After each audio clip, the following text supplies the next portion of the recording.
Maaf ada gangguan tadi, kita sambung balik insya-Allah. Bismillahirrahmanirrahim. Saya sedang terangkan tadi tentang berkenaan dengan Haji Nabi sallallahu alaihi wasallam. Nabi sallallahu alaihi wasallam telah memakai ihram dan niat untuk haji ifrad, tetapi turun perintah Allah Subhanahu wa taala untuk niat untuk haji qiran, iaitu memakai ihram untuk umrah dan kemudian mengerjakan haji. Dalam qiran ni kita tak boleh buka ihram yang umrah tu terus kena buat haji dengan ihram yang sama. Tetapi bila Nabi SAW dah buat nanti, bila sampai saya cerita sekarang, nanti sekejap lagi takut lupa, bila Nabi SAW telah buat haji qiran dan telah selesai, maka Allah Subhanahu Wa Taala telah wahyukan kata boleh buat tamattu' untuk mereka yang tidak niat, tidak bawa binatang untuk dikurbankan. Jadi boleh buat haji tamattu'. Maka Nabi SAW telah perintah kepada semua sahabat yang hadir masa itu, siapa sahaja yang tak bawa binatang untuk disembelihkan, maka tukarlah kepada haji tamattu', iaitu buat umrah dan kemudian tahallul halal dan kemudian pakai balik nanti ihram untuk haji. Difaham ya? Jadi dengan itulah jadinya haji ifrad adalah niat Nabi sallallahu alaihi wasallam yang pertama, kemudian qiran adalah haji yang Nabi sallallahu alaihi wasallam buat, tamattu' adalah haji yang Nabi sallallahu alaihi wasallam perintah. Nabi kata lau istaqbaltu fi amri, kan, maksudnya kalaulah aku tahu apa yang sebenarnya ya Allah Subhanahu, maksudnya dalam perkara ini, maka nescaya aku pun akan buat tamattu'. Tapi baru jelas bahawa tamattu' pun dibenarkan untuk dilakukan, perintah Allah Subhanahu Wa Taala. Maka Nabi telah minta mereka untuk buat haji tamattu'. Jadi ifrad niat Nabi, qiran apa yang Nabi buat, dan tamattu' adalah perintah Nabi sallallahu alaihi wasallam. Jadi semua ini adalah daripada sunnah Nabi sallallahu alaihi wasallam. Jadi boleh buat apa-apa. Di pandangan imam yang berbeza, kan, Imam Malik mengatakan ifrad lebih afdal, kan, Imam Abu Hanifah mengatakan qiran lebih afdal, kan, Imam Syafi'i, Imam Ahmad bin Hanbal, ada pelbagai pandangan. Salah satu pandangan adalah tamattu' yang lebih afdal kerana itu adalah sabdaan Nabi sallallahu alaihi wasallam dan perintah Nabi sallallahu alaihi wasallam. Boleh minta share supaya ramai dapat manfaat, kerana tadi dah terputus, kan, kita ulang balik live ni. Maka Nabi sallallahu alaihi wasallam telah bergerak daripada Zulhulaifah ataupun Abyar Ali ataupun Bir Ali, dan kemudian Nabi sallallahu alaihi wasallam telah berhenti di Zulhulaifah lah. Isteri Abu Bakar radhiyallahu anhu telah melahirkan anak. Jadi ditanya Rasulullah sallallahu alaihi wasallam bagaimana. Nabi kata tak apa, kan, sebab dia dah lahirkan anak dalam keadaan nifas. Nabi sallallahu alaihi wasallam minta dia untuk jalan bersama dengan mereka. Dan kemudian Nabi sallallahu alaihi wasallam seterusnya tempat yang Nabi berhenti adalah Abwa. Bila sampai di Abwa, Nabi sallallahu alaihi wasallam ambil perjalanan yang tidak betul terus menerus ke Mekah, tetapi ke tepi sedikit untuk Nabi sallallahu alaihi wasallam lalui Abwa. Abwa inilah tempat di mana ibu Nabi sallallahu alaihi wasallam dikebumikan. Sampai di sana Nabi sallallahu alaihi wasallam telah panjat ke bukit di mana kuburnya Aminah radhiyallahu anha, yang mana telah wafat ketika Nabi sallallahu alaihi wasallam berusia 7 tahun. Yang Nabi tak dapat lupa perkara itu, tapi Nabi tak pernah datang jumpa kerana tidak diizinkan Allah lagi. Tapi kali ini Allah telah izinkan Nabi sallallahu alaihi wasallam. Dan Nabi sallallahu alaihi wasallam, Nabi sendiri berkata bahawa sebelum ni Allah tidak benarkan untuk menziarahi kubur. Allah baru membenarkan, maka aku telah datang menziarahi kubur. Allah lebih mengetahui akan hikmah di sebaliknya. Maka Nabi sallallahu alaihi wasallam yang mana teringat kembali peristiwa yang berlaku 57 tahun lepas, apa yang berlaku dengan Nabi sallallahu alaihi wasallam ketika Aminah radhiyallahu anha pulang daripada Madinah selepas menziarahi suaminya, kubur suaminya, bersama dengan Ummi Aiman yang menjaga Nabi sallallahu alaihi wasallam.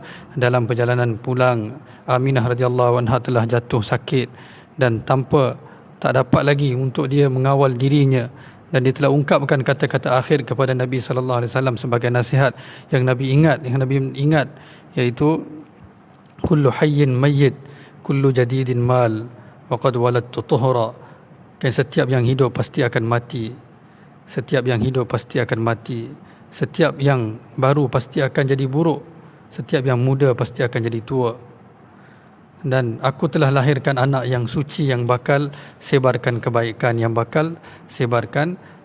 di dunia, iaitu Nabi sallallahu alaihi wasallam. Ini berlaku 7 tahun yang lalu. Maka Nabi sallallahu alaihi wasallam dengan mengingat akan memori yang Nabi sallallahu alaihi wasallam lalui bersama dengan ibu Nabi sallallahu alaihi wasallam yang Nabi menangis teresak-esak di atas kubur ibunya. Maka Nabi kembali ke situ, Nabi duduk di situ dan Nabi sallallahu alaihi wasallam mula menangis. Berjam-jam para sahabat meriwayatkan Nabi menangis. Ketika itu usia Nabi sallallahu alaihi wasallam dah 62 tahun. Nabi duduk menangis teresak-esak mengenangkan akan ibu baginda sallallahu alaihi wasallam. Ini dalam perjalanan Nabi, suatu Nabi sallallahu alaihi wasallam nak pergi ke haji dan Nabi menangis teresak-esak mengenangkan ibu Nabi sallallahu alaihi wasallam yang telah pergi tinggalkan Nabi sallallahu alaihi wasallam ketika Nabi sallallahu alaihi wasallam tak ada sesiapa pun. Ayah telah meninggal sebelum lahir lagi dan ibu juga telah tinggalkan ketika Nabi memerlukan seorang tempat teduh untuk Nabi sallallahu alaihi wasallam, tempat sandaran Nabi sallallahu alaihi wasallam, perlukan didikan, perlukan kasih sayang. Maka Nabi ingat kembali akan perkara yang berlaku dan Nabi menangis teresak-esak sambil duduk dan pegang kaki Nabi sallallahu alaihi wasallam. Nabi menangis. Nabi telah bermalam di situ dengan semua yang hadir. Lebih 60-70 ribu orang dah berkumpul. Mereka berkumpul sedikit demi sedikit sehingga bila sampai ke Mekah dah lebih 100 ribu orang.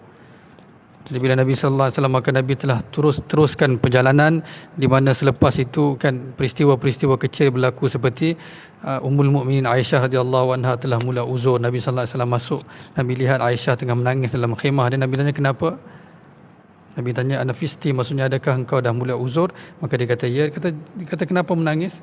Kata ini kan Allah Subhanahu Wa Taala telah tetapkan untuk banati Adam, untuk semua anak-anak perempuan daripada Nabi Adam alaihissalatu wassalam. Nabi kata tak apa, bersihkan diri, kamu tak perlu buat umrah kan, kamu boleh buat semua perkara tapi tak boleh buat tawaf sahaja. Itu insya-Allah kita akan cerita jika ada kelapangan, sebab saya nak cerita, nak fokus kepada perjalanan haji Nabi sallallahu alaihi wasallam. Rasulullah sallallahu alaihi wasallam telah bawa bersama semua para sahabat yang ada ketika itu, yang telah mula berkumpul sedikit demi sedikit sehingga telah penuh lebih 100 ribu para sahabat. Siapa sahaja yang ada masa itu, sebab itulah kita kata 124 ribu adalah anggaran sahaja. Mungkin lebih, mungkin kurang, tetapi lebih daripada 100 ribu Jabir radhiyallahu anhu kata yang telah berkumpul. Dan bila Nabi sallallahu alaihi wasallam telah sampai berdekatan dengan Mekah, Nabi bermalam di situ dulu. Pada keesokan hari barulah Nabi sallallahu alaihi wasallam telah masuk untuk mengerjakan umrah.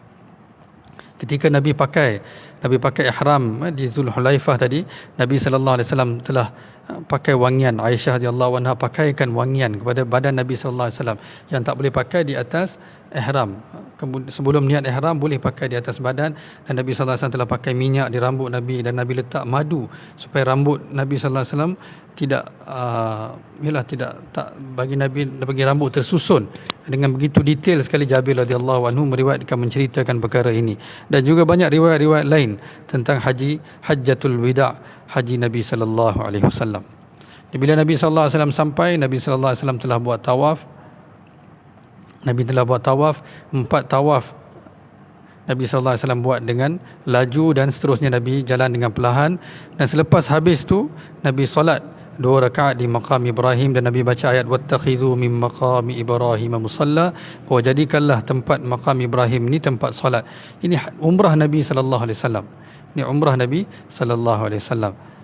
Dan Nabi sallallahu alaihi wasallam habis saja Nabi sallallahu alaihi wasallam, dalam dikatakan dari riwayat mengatakan di antara sebelum Nabi habiskan tawaf, Nabi telah minum daripada air Zam-Zam, dan kemudian Nabi sallallahu alaihi wasallam telah terus pergi ke Safa dan Marwah, yang mana telah disyariatkan. Nabi baca ayat ni, inna safa wal marwata min sya'airillah faman hajjal baita aw i'tamara fala junaha alaihi an yatawafa bihima wa man tatawwa'a khairan fa innallaha syakirun alim. Kata ini adalah perintah Allah Subhanahu wa taala. Safa dan Marwah adalah tanda daripada kebesaran Allah Subhanahu wa taala. Siti Hajar lari kan daripada Safa ke Marwah. Jadi Nabi sallallahu alaihi wasallam mulakan sa'i Nabi daripada Safa ke Marwah. Bila sampai tengah-tengah, Nabi lari. Di mana tengah-tengah situlah Siti Hajar lari kerana tak dapat nampak anaknya Ismail. Maka Nabi lari ke Marwah. Dan sampai ke Marwah, Nabi sallallahu alaihi wasallam lihat ke arah Kaabah, dan Nabi sallallahu alaihi wasallam baca takbir, Allahu akbar, Allahu akbar, Allahu akbar, la ilaha illallah wallahu akbar, la ilaha illallah wa la na'budu illa iyyah mukhlishina lahud-din walau karihal kafirun, la ilaha illallah wahdah sadaqa wa'dah wa nasara 'abdah wa 'azza jundah wa hazamal ahzaba wahdah. Ketika inilah Nabi baca takbir ini, takbir raya yang kita bacakan ini, bila Nabi sallallahu alaihi wasallam sampai ke Marwah, Nabi lihat ke arah Kaabah dan Nabi sallallahu alaihi wasallam baca, dan begitu Nabi teruskan sehingga Nabi habiskan 7 sa'i Nabi sallallahu alaihi wasallam. Ketika itulah Nabi sallallahu alaihi wasallam bersabda, dan Nabi buat tahallul. Lepas Nabi sallallahu alaihi wasallam telah potong rambut Nabi sallallahu alaihi wasallam, cukur rambut Nabi sallallahu alaihi wasallam, Nabi berkata, bukalah ihram kamu siapa saja yang tidak bawa binatang sembelihan. Daripada situlah disyariatkan haji tamattu'. Maka sahabat-sahabat tanya, adakah ya Rasulullah engkau juga akan buat tamattu'? Nabi kata, tidak, kerana saya telah bawa qiran, dan kalaulah aku tahu nescaya aku pun akan buat haji tamattu'. Nabi sallallahu alaihi wasallam telah buat haji qiran, dan saya dah bagi tahu awal tadi ifrad, tamattu' dan qiran. Setiap mazhab ada pandangan mereka, dan setiap mereka berpegang kepada sunnah Nabi sallallahu alaihi wasallam, sama ada niat Nabi ataupun perbuatan Nabi ataupun perintah Nabi sallallahu alaihi wasallam. Ini ringkasan yang saya buat kesimpulan. Dan Nabi sallallahu alaihi wasallam selepas itu barulah Nabi sallallahu alaihi wasallam bila sampai pada 9 Zulhijjah, barulah Nabi sallallahu alaihi wasallam telah mula memakai ihram, kan, pada 8 Zulhijjah. Pada 8 Zulhijjah Nabi sallallahu alaihi wasallam pakai ihram, dan Nabi sallallahu alaihi wasallam telah keluar, dan Nabi sallallahu alaihi wasallam sampai ke Mina, dan Nabi sallallahu alaihi wasallam sampai ke tempat, bukan Mina, ke Namirah, sebelum Nabi sallallahu alaihi wasallam masuk ke Arafah. Orang-orang Quraisy, maka Nabi ketika Nabi nak keluar ke Arafah ni, mereka tak nak keluar bersama dengan Rasulullah. Mereka kata, kami ni orang Quraisy, kami ni orang Mekah, kenapa nak keluar daripada tanah suci? Mina, Muzdalifah ni semua masuk dalam haram. Dia kata, kenapa nak keluar? Kami ni orang sini. Kata, yang tu untuk orang luar, untuk korang yang kedudukan bawah. Maka Nabi sallallahu alaihi wasallam telah pergi ke Namirah. Nabi duduk sekejap di sana, dan kemudian Nabi sallallahu alaihi wasallam bergerak bila mana hatta idza zaghatis syams, bila dah mula hari Arafah, mula matahari mula zawal sedikit, maka Nabi sallallahu alaihi wasallam telah bergerak dengan unta Nabi yang bernama Qaswa, dan Nabi sallallahu alaihi wasallam sampai ke Jabal Rahmah, dan Nabi bagi tahu, kata, ini tempat yang aku sampai di sini, tetapi tidak ada kelebihan, seluruh Arafah adalah tempat wukuf. Nabi bagi tahu penjelasan supaya tak nak menyusahkan umat, tak nak semua orang anggap siapa yang ke Jabal Rahmah dia saja yang dapat pahala buat haji seperti Nabi. Nabi kata, seluruh Arafah ni tempat wukuf, aku hanya sampai ke sini kerana perintah Allah, tapi semua ini adalah tempat wukuf. Begitulah kesilapan faham kita kalau raya haji jatuh pada hari Jumaat dipanggil Haji Akbar. Nabi buat satu haji saja. Sebenarnya dalam Quran yang sebut Haji Akbar adalah haji. Haji Akbar adalah haji. Kalau Haji Asghar adalah umrah. Setiap haji adalah Haji Akbar. Kalau kita kata bukan Haji Akbar, Haji Asghar itu adalah umrah. Lagi satu sebelum saya lupa, bila Nabi sallallahu alaihi wasallam pulang lepas haji, sebelum sampai ke Madinah di Dzul Hulaifah, Nabi bertemu dengan para sahabat yang mana tak dapat pergi buat haji kerana mereka ada kesakitan menimpa mereka. Maka Nabi sallallahu alaihi wasallam, mereka bersedihan kerana kami tak dapat bersama dengan Nabi, dan mereka dah tahu kata itu adalah haji yang terakhir Nabi, kerana ayat dah turun, al-yawma akmaltu lakum dinakum wa atmamtu alaikum ni'mati wa raditu lakumul Islam madina. Satu orang Yahudi datang jumpa Umar radhiyallahu anhu dalam zaman pemerintahan Umar. Dia kata, kalaulah dalam kitab kami ada ayat ni, maka kami rasa kamilah orang yang terbahagia dalam dunia. Tapi Allah kurniakan kepada umat Nabi sallallahu alaihi wasallam tu, al-yawma akmaltu lakum dinakum, bahawa hari ini kami telah sempurnakan agama kamu. Wa atmamtu alaikum ni'mati, kami telah sempurnakan nikmat kami ke atas kamu. Wa raditu lakumul Islam madina, dan kami telah redha dengan agama Islam yang telah sempurna ini. Ketika itu sahabat yang sakit yang tak dapat pergi dengan Nabi sallallahu alaihi wasallam ni, mereka bersedihan. Nabi kata kepada mereka, jangan bersedih, kerana umratu Ramadan ta'dilu hajjata ma'i. Nabi kata, umrah pada bulan Ramadan akan ganjarannya sama dengan haji yang dibuat bersama dengan aku. Umrah pada bulan Ramadan pahalanya sama dengan seorang buat haji dengan Nabi sallallahu alaihi wasallam. Semua mereka yang ikut Nabi ni sebab mereka nak belajar haji, nak buat haji bersama dengan Nabi sallallahu alaihi wasallam. Alhamdulillah, siapa yang dapat buat haji pada bulan Ramadan, dapat buat umrah pada bulan Ramadan, dia dapat pahala buat haji dengan Nabi sallallahu alaihi wasallam. Begitu hebatnya, begitu rahimnya kasih sayang Allah, begitu sayangnya Allah Subhanahu wa taala kepada umat Nabi sallallahu alaihi wasallam yang tak dapat hidup dengan zaman Nabi pun boleh dapat pahala buat haji dengan Nabi sallallahu alaihi wasallam. Inilah ketika inilah paling ramai sahabat yang datang, di mana siapa sahaja yang pernah lihat Nabi sekejap sahaja ketika itu pun dikira sebagai sahabat Nabi sallallahu alaihi wasallam. Maka Nabi sallallahu alaihi wasallam telah sampaikan khutbah Arafah pada hari itu. Khutbah tadi yang saya bacakan, Nabi sallallahu alaihi wasallam bersabda,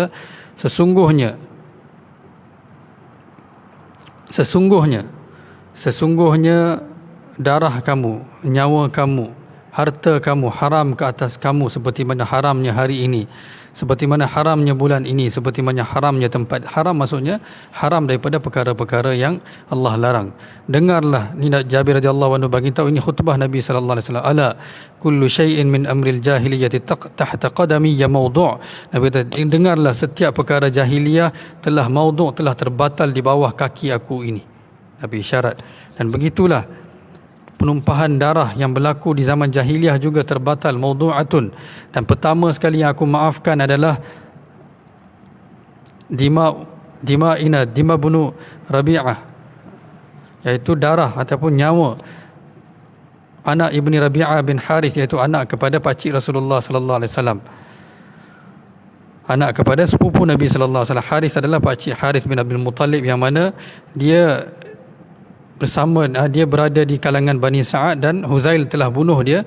Maka Nabi kata, kami tak akan ambil apa-apa tindakan dan kami tak akan minta untuk bayar apa-apa dam untuk pembunuhan ini, maka kami telah maafkan. Dan Nabi teruskan lagi, begitulah Nabi kata riba juga telah diharamkan. Riba yang diamalkan pada zaman jahiliyah, maudhu' juga telah dibatalkan. Dan riba pertama yang aku batalkan adalah riba bapa saudaraku sendiri, iaitu Abbas radhiyallahu an, Abbas bin Abdul Muttalib, fa innahu mawdu'un kulluh. Yani khutbah Nabi sallallahu alaihi wasallam. Dan Nabi kata, wattaqullaha fin nisa, dan takutlah Allah dalam isteri-isteri kamu, kerana kamu telah ambil mereka dengan amanah Allah, dan mereka telah halal untuk kamu dengan kalimah Allah, dan sehingga mereka tidak membuat sesuatu perkara yang maksudnya membawa lelaki lain masuk rumah mereka, ataupun tidak membuat sesuatu perkara yang kamu larang ataupun yang haram. Kalau mereka buat, barulah kamu boleh memukul mereka. Dan hendaklah kamu menetapkan rezeki mereka dan pakaian mereka seperti mana kamu makan, seperti mana pakaian kamu. Dan Nabi sallallahu alaihi wasallam kata akhirnya, sesungguhnya aku telah tinggalkan untuk kamu sesuatu yang selagi mana kamu berpegang dengannya, kamu tak akan sesat, iaitu kitabullah. Dan kamu semua akan ditanya berkenaan dengan apa yang aku sampaikan. Maka mereka kata, nashhadu annaka qad ballaghta wa nasahta wa addaita. Sesungguhnya kamu telah sampaikan Rasulullah, kamu telah nasihat kami dan telah tunaikan tanggungjawab kami. Maka Nabi angkat tangan, Allahumma syahad, Allahumma syahad, Allahumma syahad, ya Allah bersaksilah, ya Allah bersaksilah, ya Allah bersaksilah, ya Allah. Pada hari inilah Nabi sallallahu alaihi wasallam, khutbah yang Nabi sallallahu alaihi wasallam telah sampaikan selepas khutbah hari Arafah ni. Setiap hari Nabi sampaikan khutbah. Pada ayam tasyrik Nabi sampaikan khutbah, dan pada setiap hari, dan selepas turunnya surah Iza jaa nasrullahi wal fath wa ra'aitan nasa yadkhuluna fi dinillahi afwaja fasabbih bihamdi rabbika wastaghfir innahu kana tawwaba. Maka Nabi sallallahu alaihi wasallam telah faham bahawa telah sampai ajal Nabi sallallahu alaihi wasallam, maka Nabi telah kumpulkan semua.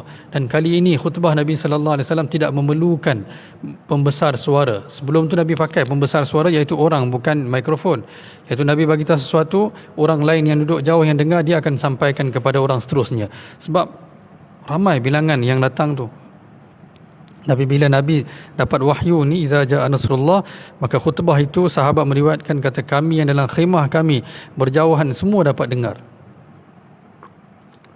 Nabi sallallahu alaihi wasallam mula dengan ayat, asa alla talqauni ba'da 'ami hadha, mungkin kamu tak akan berjumpa dengan aku lagi selepas tahun ini. Maka Nabi sallallahu alaihi wasallam telah sampaikan pelbagai wasiat Nabi sallallahu alaihi wasallam. Salah satunya itulah, jagalah seperti mana tempat ini haram, maka haram menumpahkan darah saudara kamu, haram harta saudara kamu, tunaikan amanah mereka. Dan muamalat, jagalah muamalat, jangan ambil riba, tunaikanlah amanah. Dan Nabi sallallahu alaihi wasallam berpesan untuk berbuat baik dengan isteri. Dan seterusnya khutbah Nabi sallallahu alaihi wasallam yang selalu kita dengar dalam Hajjatul Wida' tu adalah gabungan nasihat-nasihat khutbah-khutbah Nabi, bukan yang Nabi sampaikan pada satu hari, beberapa hari. Yang famous yang kita selalu dengar, Nabi sallallahu alaihi wasallam bersabda,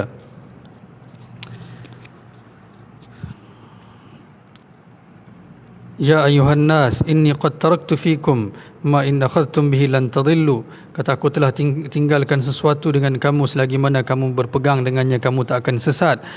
Kitabullah fa'malu bih, iaitu kitab Allah, maka beramallah dengannya. Pada akhirnya Nabi bersabda, ala liyuballigh syahidukum ghaibakum, sesungguhnya hendaklah sampai siapa yang hadir daripada kalangan daripada kalanganmu kepada siapa yang tidak hadir. La nabiyya ba'di wala ummata ba'dakum, dan ketahuilah tak ada nabi selepas aku dan tiada umat selepas kamu.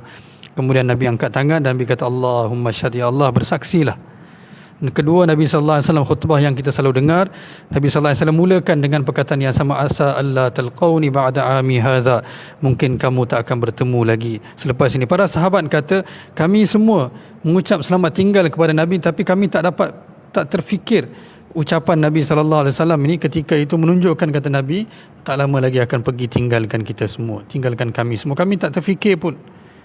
Kata yang ucapan Nabi sallallahu alaihi wasallam, kata mungkin aku tak akan bertemu kamu lagi, kami tak terfikir pun. Tapi Nabi sallallahu alaihi wasallam dah tahu bahawa telah sampai masa yang Nabi akan tinggalkan umatnya.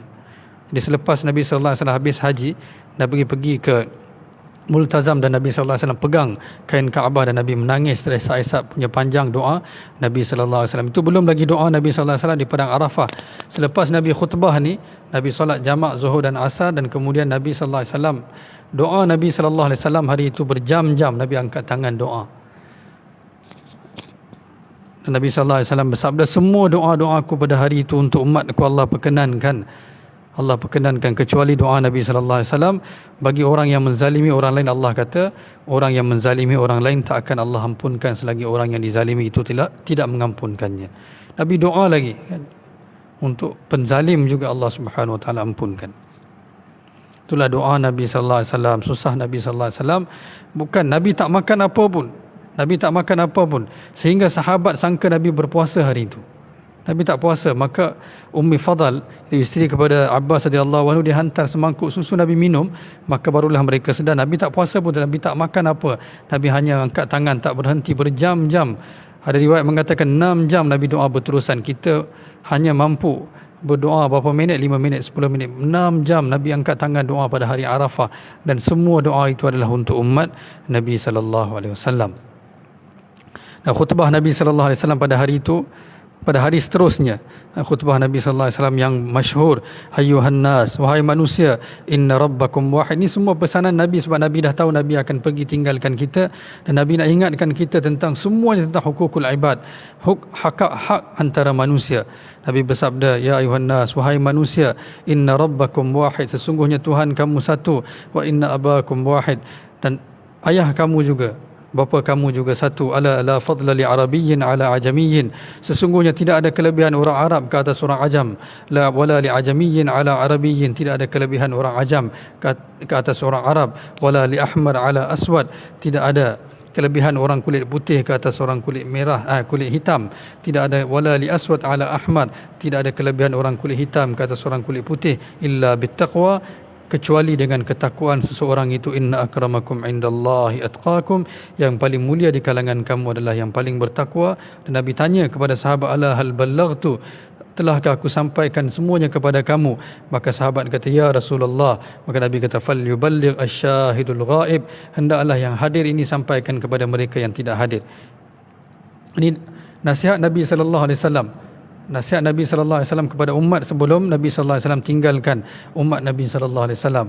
Nabi mulakan pun, asa alla talqauni ba'da ami hadza, ketahuilah mungkin kamu tak akan bertemu lagi dengan aku selepas ini. Bayangkan bagaimana perasaan para sahabat, bagaimana perasaan Nabi sallallahu alaihi wasallam sendiri. Umat yang Nabi sallallahu alaihi wasallam begitu sayang, kan Nabi sallallahu alaihi wasallam bagi tahu kan tentang umat Nabi sallallahu alaihi wasallam. Nabi doa Nabi sallallahu alaihi wasallam sepanjang itu doa, ya Allah, apa doa Nabi? Ya Allah, ampunilah umatku, ya Allah, ampunilah dosa. Nabi menangis 6 jam doa untuk keampunan umat Nabi sallallahu alaihi wasallam. Akhirnya Allah perkenankan, tapi Allah tak perkenankan doa satu saja, iaitu Allah tak perkenankan keampunan untuk mereka yang menzalimi orang lain. Nabi sallallahu alaihi wasallam, tanggisan Nabi sallallahu alaihi wasallam sebab nak pergi tinggalkan umat Nabi sallallahu alaihi wasallam. Inilah haji Nabi sallallahu alaihi wasallam. Kemudian Nabi sallallahu alaihi wasallam telah sembelih unta yang dibawa oleh Saidina Ali radhiyallahu anhu, iaitu Nabi telah perintahkan Ali untuk membawa 100 ekor unta daripada Yaman yang Nabi sallallahu alaihi wasallam sendiri telah sembelih dengan tangan Nabi sallallahu alaihi wasallam. Dikatakan, diriwayatkan dalam hadis Nabi sallallahu alaihi wasallam, unta-unta itu bila mereka nampak Nabi yang mengambil pisau, mereka sendiri bangun dan hulurkan leher supaya mereka yang dikorbankan dulu dengan tangan Nabi sallallahu alaihi wasallam. Mereka pun kenal akan kekasih Allah Subhanahu wa taala dan mereka pun tahu akan kemuliaan untuk terkorban dengan tangan Nabi sallallahu alaihi wasallam. Begitu mulianya baginda sallallahu alaihi wasallam. Nabi telah sembelih 63 ekor unta dan selebihnya Nabi sallallahu alaihi wasallam telah berikan kepada Sayyidina Ali untuk sembelihkan, dan Nabi telah sembelihkan juga 1 ekor untuk umat Nabi sallallahu alaihi wasallam, dan untuk azwaj mutahharat ada riwayat mengatakan Nabi telah sembelihkan 1 ekor lembu untuk isteri-isteri Nabi sallallahu alaihi wasallam. Dan Nabi telah perintah untuk mengambil daripada setiap bahagian sembelihan itu 1 bahagian dan masak, dan Nabi sallallahu alaihi wasallam telah minta semua orang makan, dan Nabi juga telah makan dan telah minum sup daripada daging korban itu. Fakulu minha wa at'imul qani'a wal mu'tar wa at'imul ba'is al faqir. Itu perintah Allah Subhanahu wa taala untuk makan daripada daging tersebut. Haji Nabi sallallahu alaihi wasallam, maka bila Nabi sallallahu alaihi wasallam telah selesai haji, Nabi sallallahu alaihi wasallam, Aisyah radhiyallahu anha berkata kepada Rasulullah, ya Rasulullah, haji aku dah buat dah kan, tetapi umrah aku tak buat, sedangkan isteri-isteri Rasulullah yang lain telah buat. Dan kerana dia bertegas, dia nak, dia kata tidak, saya tak akan balik kecuali buat. Maka di sinilah Nabi sallallahu alaihi wasallam perintah Abdurrahman bin Abu Bakar, iaitu abang kepada Aisyah radhiyallahu anha, untuk bawa Aisyah untuk memulakan ihram, pakai ihram mula daripada Tan'im. Daripada Tan'im, di mana sekarang ni ada Masjid Aisyah. Masjid Aisyah tu kemudian dibina. Maka dia bawa, dan dia tidak mengerjakan haji, tapi Aisyah bukan haji, umrah. Aisyah radhiyallahu anha seorang saja telah mengerjakan umrah dan telah mulakan ihram daripada Tan'im. Itulah dengan keberkatan Sayyidatina Aisyah radhiyallahu anha, Allah telah anugerahkan kita miqat yang dekat dengan Mekah kan, untuk semua kita lah, untuk wanita-wanita yang uzur dan kemudian dapat sambung balik dan sebagainya. Allah Subhanahu wa taala telah anugerahkan miqat tu dengan berkat Sayyidatina Aisyah radhiyallahu anha. Dan Ummi Salamah radhiyallahu anha meriwayatkan juga bahawa Nabi sallallahu alaihi wasallam pada satu subuh Nabi baca surah Wat-Tur wa kitabim mastur, yang mana Nabi sallallahu alaihi wasallam minta Ummi Salamah kata kepada Rasulullah, ya Rasulullah, saya dah tua, saya tak boleh dah nak buat tawaf jalan kaki. Nabi kata, bila kami sembahyang subuh nanti engkau pergi naik unta dan tawaf. Dan dikatakan tawaf wida yang Nabi sallallahu alaihi wasallam buat juga, ataupun tawaf ziarah antara dua tu, Nabi sallallahu alaihi wasallam buat dengan menaiki unta, kerana Nabi dah berjauhan, maksudnya kerana orang ramai dah berkumpul di sekitar Kaabah dan pusingan dah mula membesar, maka Nabi telah menaiki unta dan melakukan tawaf. Maksudnya dibenarkan untuk menunggang dan bertawaf. Begitulah juga istilam. Pada hari pertama bila Nabi sallallahu alaihi wasallam sampai, Nabi telah cium Hajar Aswad dan Nabi solat. Tapi selepas tu Nabi sallallahu alaihi wasallam hanya istilam daripada jauh dengan tongkat Nabi sallallahu alaihi wasallam. Nabi tak pergi dekat lagi. Itu menunjukkan Nabi sallallahu alaihi wasallam nak ajar umat bahawa jangan sampai kamu menyakiti orang lain semata-mata untuk kamu pergi kepada Hajar Aswad. Jangan kamu menindas, jangan kamu menyakiti orang lain. Di zaman sebelum ni kita lihat sehingga tolak-tolak, bukan.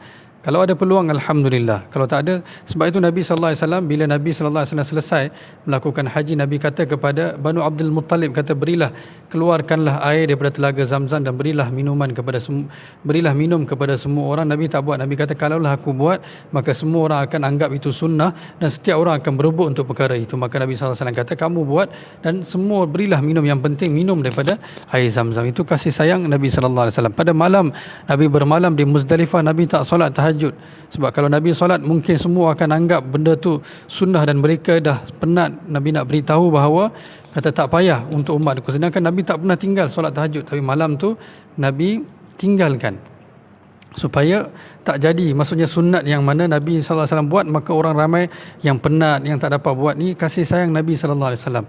Begitulah bila Nabi mula bergerak kan, bila Nabi SAW mula bergerak ke Muzdalifah dan seterusnya, Nabi minta unta Nabi, walaupun Nabi jalan depan sekali, mana ada orang boleh halang Rasulullah, tapi Nabi minta unta itu bergerak dengan perlahan untuk mengajar umat Nabi SAW. Kata Nabi tahu akan datang kan ratusan juta-juta orang akan berkumpul untuk mengerjakan haji. Nabi tak nak mengerjakan, tak nak menyusahkan, maka Nabi telah tunjuk cara yang mana Nabi mengetahui akan umat Nabi sallallahu alaihi wasallam, iaitu kita yang akan datang kemudian dan akan melaksanakan haji dan boleh ikut sunnah Nabi sallallahu alaihi wasallam. Nabi telah mudahkan, Nabi sallallahu alaihi wasallam telah mudahkan supaya tidak menyusahkan sesiapa pun. Tawaf pun Nabi sallallahu alaihi wasallam buat dengan menaiki unta kan, menaiki unta. Sebab apa? Nabi sallallahu alaihi wasallam nak mudahkan untuk umat. Kalaulah ada di kalangan kita yang uzur, maka boleh sahaja untuk menaiki tunggangan ataupun apa-apalah kenderaan yang ada. Sekarang ni nak naik unta tak ada unta lah kan, tapi nak naik apa-apa pun boleh. Maksudnya tidak ada larangan dan tidak ada karahah pun dalam, tidak makruh pun untuk mereka yang ada uzur ataupun dah lemah dan tak boleh. Dan Nabi SAW, selepas Nabi SAW mengerjakan haji, Nabi SAW telah pulang ke Madinah. Nabi tak menetap di Mekah, walaupun Mekah adalah tempat Nabi masuk Mekah daripada pintu yang mana dikhaskan untuk Banu Abdul Muttalib, dan Nabi SAW masuk di situ. Dan kemudian Nabi SAW, sebelum Nabi masuk, Nabi telah jumpa dengan keluarga Nabi, anak-anak mereka yang tinggal di sana kan, keluarga Nabi lah.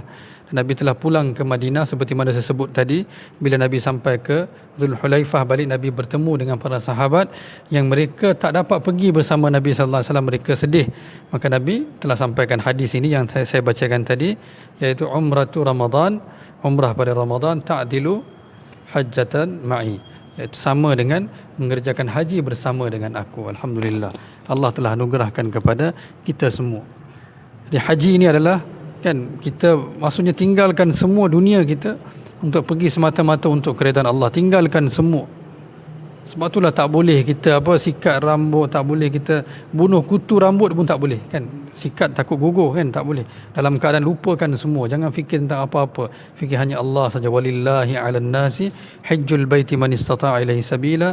Bermula daripada Adam alaihissalatu wassalam, Allah telah tetapkan, syariatkan haji ini. Haji ini daripada perkataan hajat, kita berhajat kepada Allah dan kita pergi ke rumah Allah Subhanahu wa taala. Walillahi 'alan nasi hajjul baiti man istata'a ilaihi sabila. Inilah ringkasan haji Nabi sallallahu alaihi wasallam kan, nak detail sangat malam ni mungkin tak sempat dan kita pun sama-sama penat. Dan mudah-mudahan Allah Subhanahu wa taala berikan kita semua taufik untuk menziarahi rumah Allah, untuk menziarahi raudhah Nabi sallallahu alaihi wasallam, untuk mengerjakan haji seperti mana Nabi sallallahu alaihi wasallam kerjakan, Nabi syariatkan, dan untuk mengingati akan segala pesanan Nabi sallallahu alaihi wasallam yang Nabi berikan sebelum Nabi pergi tinggalkan kita semua. Nabi sallallahu alaihi wasallam telah wafat dan Nabi telah tinggalkan kita dengan pesanan, dan Nabi kata, taraktu fikum, aku telah tinggalkan kamu dengan ma in akhadtum bihi lan tadillu, kitab Allah. Nabi tinggalkan kitab Allah kan kepada kita kan. Jabir radhiyallahu anhu masa dia nak mula cerita tu, dia cerita bila dia nak sampaikan kata khutbah Nabi pada Hajjatul Wida, dia kata alangkah bahagianya masa itu kerana kami bersama dengan Nabi sallallahu alaihi wasallam, yang mana wahyu pun turun kepada Nabi sallallahu alaihi wasallam, dan kami ada bersama dengan seorang yang paling memahami wahyu Allah Subhanahu wa taala, paling memahami firman Allah Subhanahu wa taala Al-Quran, iaitu Nabi Muhammad sallallahu alaihi wasallam. Hari ini malangnya kita baca pelbagai kitab, tapi kitab Allah sendiri kita tak sempat khatam, tak sempat baca, tak sempat kita nak tadabbur, tak sempat nak faham, tak sempat nak sampaikan, tapi kita fokus kepada perkara-perkara lain. Cuba baca ayat Quran, tilka ayatullahi natluha alaika bil haqq. Kan Allah telah turunkan Al-Quran, Allah bacakan kepada kita, Allah sampaikan kepada kita kan. InsyaAllah sama-sama kita baca Al-Quran kan. Ingatlah pesanan-pesanan Nabi sallallahu alaihi wasallam. Panjang pesanan Nabi dalam Hadis Sahabah ni. Saya cuma bacakan beberapa saja. Sebab pesanan Nabi sallallahu alaihi wasallam panjang, dan beberapa hari, setiap hari Nabi sallallahu alaihi wasallam telah sampaikan khutbah. Saya cuma sampaikan 1-2 saja.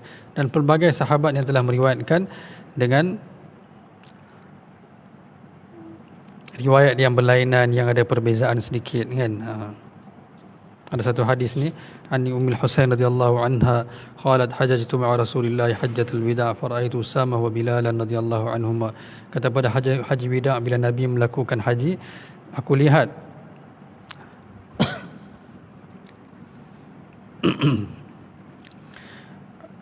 Fatimah radhiyallahu anha kata, aku lihat Usamah dan Bilal radhiyallahu anhuma ketika itu mereka melakukan haji bersama dengan Nabi sallallahu alaihi wasallam, iaitu Nabi naik unta dengan Usamah. Usamah ni anak kepada Zaid bin Harithah, iaitu anak angkat Nabi sallallahu alaihi wasallam. Ahaduhuma akhidun bi khitami naqati Rasulillah wal akharu rafi'u thawbahu yasturuhu min al-har hatta rama. Pada hari Jamrah, seorang memegang tali unta Nabi sallallahu alaihi wasallam dan seorang lagi memegang pakaian Nabi sallallahu alaihi wasallam ketika Nabi memegang kain ihram Nabi sallallahu alaihi wasallam ketika Nabi membuat lontaran. Maka Nabi sallallahu alaihi wasallam kata